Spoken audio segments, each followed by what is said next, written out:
Hamilton Dias de Almeida foi um intelectual e ativista cultural de grande importância para o cenário capixaba entre as décadas de 60 e 80. Atuou como jornalista, crítico de cinema, cineasta, romancista, videomaker e dramaturgo.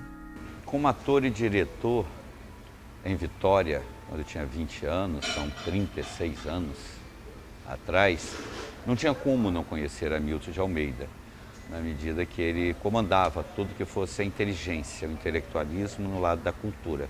Todo o pensar cultural, escrever sobre cultura em Vitória, era Hamilton que coordenava isso como editor do Caderno 2, às vezes nem sempre editor, mas sempre um repórter de destaque.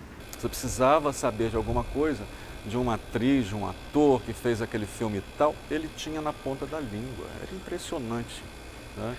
Foram poucas as pessoas que eu conheci na minha vida que tinham ou têm esse perfil, né? Essa mente privilegiada que ele teve. Ele deu uma contribuição enorme na produção de audiovisual, principalmente de documentários, né? É um dos pioneiros, pode-se dizer assim, e hoje é muito esquecido, né? Mas ele cumpriu a missão dele. Hamilton nasceu em Afonso Cláudio, no interior do estado, aos 21 de março de 1946. Com apenas 2 anos de idade, ele e os irmãos foram deixados pela mãe. E nessa época, fiquei eu mais os 3 irmãos, nós éramos em 4, ficou eu com 6 anos, meu irmão aqui ao lado com 4, Hamilton com 2 e minha irmã caçula com 9 meses. Então a gente foi criado por minha avó. A minha avó paterna, tivemos uma infância até, morávamos no interior de Afonso Cláudio, nossa terra, e foi muito boa, porque assim, comigo ele é muito carinhoso, com minhas filhas, era um excelente irmão. Quem o conheceu acredita que a ausência da mãe exerceu influência em suas obras, relacionamentos e em sua personalidade multifacetada. Hamilton, uma pessoa muito generosa, uma pessoa capaz de amar, capaz de perder os sentidos no amor que ele sentia quando ele amava alguém. E foi muito intenso, então ele se tornava uma criança. Quando ele gostava de alguém, ele se entregava por inteiro, é como se ele pegasse o mundo e desse de presente para essa pessoa. Hamilton tinha essa generosidade, esse calor, esse carinho. Era possessivo, sempre foi nas amizades, nas coisas dele, no mundo dele, até no trabalho dele. Ele sempre foi possessivo e possesso com as coisas dele. Ele era inconstante no humor dele, certo? Era mordaz, muito mordaz, ele pegava as coisas no ar, correto? E ele tinha uma facilidade muito grande de dar umas mordidinhas, sem que a pessoa sentisse, notasse, já estava sendo mordida. E aquilo, como nós já conhecíamos, nós rimos muito disso. As habilidades de Hamilton para as artes já se mostravam desde a infância. Gostava de criar histórias e personagens e até dirigir peças. E desde cedo que ele já começava a mexer com arte, ele já estava fazendo teatrinho, nas obras pavonianas em Santo Antônio. Ele uma vez reuniu um grupo de amigos, pediu pai, que nós tínhamos uma liberdade muito grande lá dentro da obra social, e ele permitiu que o Hamilton montasse um teatro. E eu ficava na parte de roupas, de organizar a situação, e ele ficava exatamente sentado como diretor de cinema. Imagina, com a caridade tenra dele, fazendo como já se achando como se fosse o diretor de cinema, de teatro, aliás. E sempre foi dessa forma. Hamilton sempre foi uma criança muito alegre, muito irreverente, muito brincalhona. E fazia muita arte. A arte era com ele mesmo.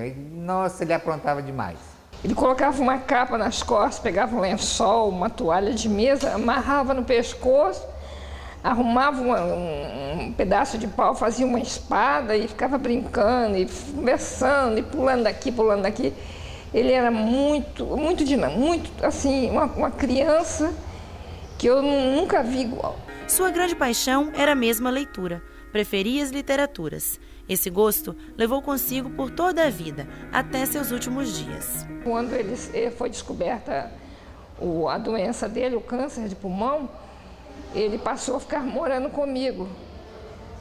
Quando ele fez o tratamento de quimioterapia, radioterapia, então as angústias, as dores, quando ele chegava, me abraçava, chorava ele, chorava eu, foi muito sofrimento. Passava noites e noites acordada com ele. Tinha dia que eu queria que eu lesse para ele, mesmo ele mal, quando ele estava mal também. Ele lia muito, eu nunca vi ninguém ler tanto na minha vida. Lia um livro por dia. 3 dias antes dele morrer, ele leu um dos livros, um livro até grosso do Jô Soares, 3 dias antes. Ele no Hospital Santa Rita, ele leu aquele livro, eu fiquei assim, inclusive os amigos dele ficaram abismados. Como é que a pessoa, no estado que ele estava, conseguia ler um livro daquela grossura e conversava. Ele era um autodidata. Apesar da leitura constante, não gostava de ir à escola e nem chegou a concluir o que equivale hoje ao ensino fundamental. Contudo, Hamilton era um autodidata e se tornou um ícone por sua inteligência, irreverência, brilhantismo e dedicação. Ele era incansável. Ele passava as noites, às vezes a gente passava as noites numa maquininha de escrever, eu não me esqueço aquele óculos quadrado dele, puxando, escrevendo, trabalhando loucamente, densamente. Era doentio. O processo criativo dele na literatura era quase doentio. Ele não parava, ele não dormia. Ele não era alcoólatra, ele não era drogado, nada disso. A droga dele era a própria produção dele. Ele tinha essa necessidade de se firmar. Nem precisava, né? Era genial, ele era genial.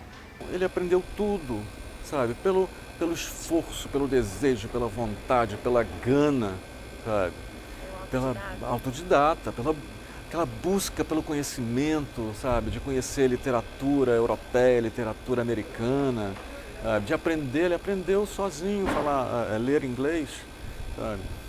E ele era uma pessoa antenadíssima com a época, né? Ele sabia tudo o que estava acontecendo no mundo.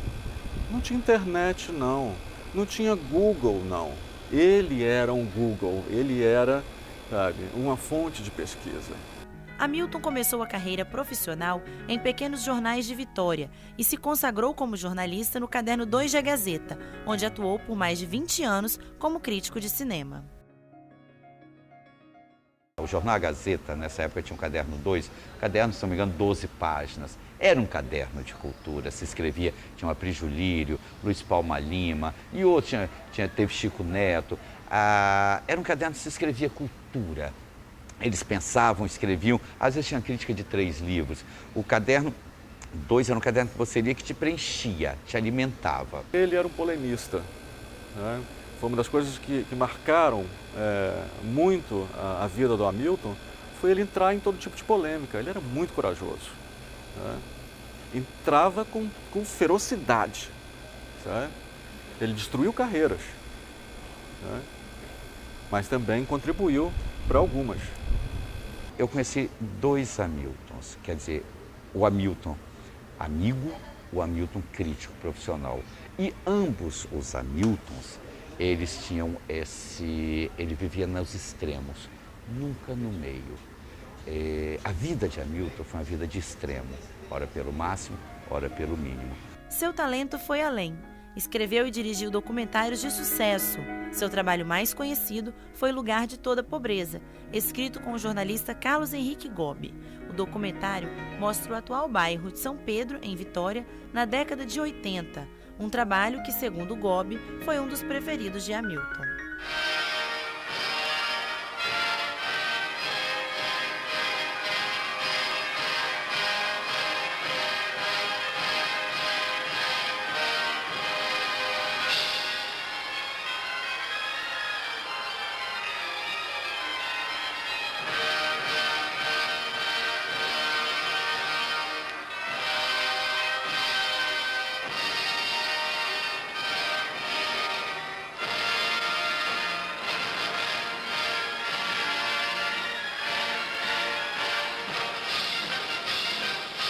A princípio, o Hamilton já era conhecido, né, por ter já feito alguns trabalhos de documentário e com repercussão nacional. Ele tinha conseguido um prêmio da própria Rede Globo, né?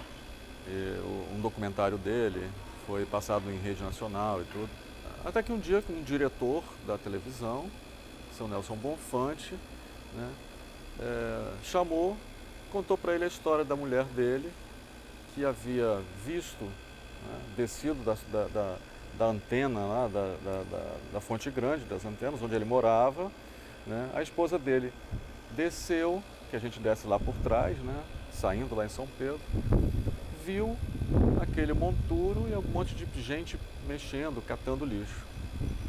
Aí o São Nelson contou: Hamilton, vai lá, vê se dá alguma coisa. E Hamilton me chamou para ir junto. A gente viu que dava. E logo a gente sentou, né, na casa dele, eu com a minha máquina, ele com a dele, né, começava a escrever, terminava a página, passava para ele, a partir dali ele escrevia, incluía aquilo que ele tinha visto e que ele achava, e fomos montando o roteiro. A gente ficou 6 meses gravando isso, porque era muito difícil você chegar lá com equipamento, sabe? E isso não mudar a realidade. E a gente não queria ficar mudando aquela realidade. Em junho mesmo, de 83, acho que foi no dia 16, a gente fez uma apresentação, o lançamento dele no Cineclube da UFES. Lotou, né? Um monte de gente apareceu e as pessoas ficaram muito chocadas, né? As pessoas não conheciam o que acontecia do outro lado da ilha. Eu imagino que a gente fez mais ou menos mais de 100 apresentações. Começou a haver uma pressão da sociedade para que a TV Gazeta levasse ao ar. Foi levada ao ar. O principal crítico de televisão do jornal O Globo estava em Vitória. Ele ligou a televisão e viu o documentário, Arthur da Távola. E ele fez uma crítica, sabe, com 1000 elogios, né? E recomendando para que o Globo Repórter, sabe, levasse ao ar nacionalmente tudo. Veio gente do Globo Repórter para assistir, mas não estava dentro do padrão deles, porque não tinha locução. Hamilton Dias de Almeida faleceu aos 49 anos em Vitória, na noite de 11 de outubro de 1995, devido a um câncer de pulmão. Passou seus últimos dias com a irmã Marileia. Durante 10 anos eu chorei muito depois que ele morreu, muito, sofri muito. Porque praticamente eu que o criei, morou comigo muitas vezes. Então eu tinha um carinho muito especial por ele, foi um amor da minha vida.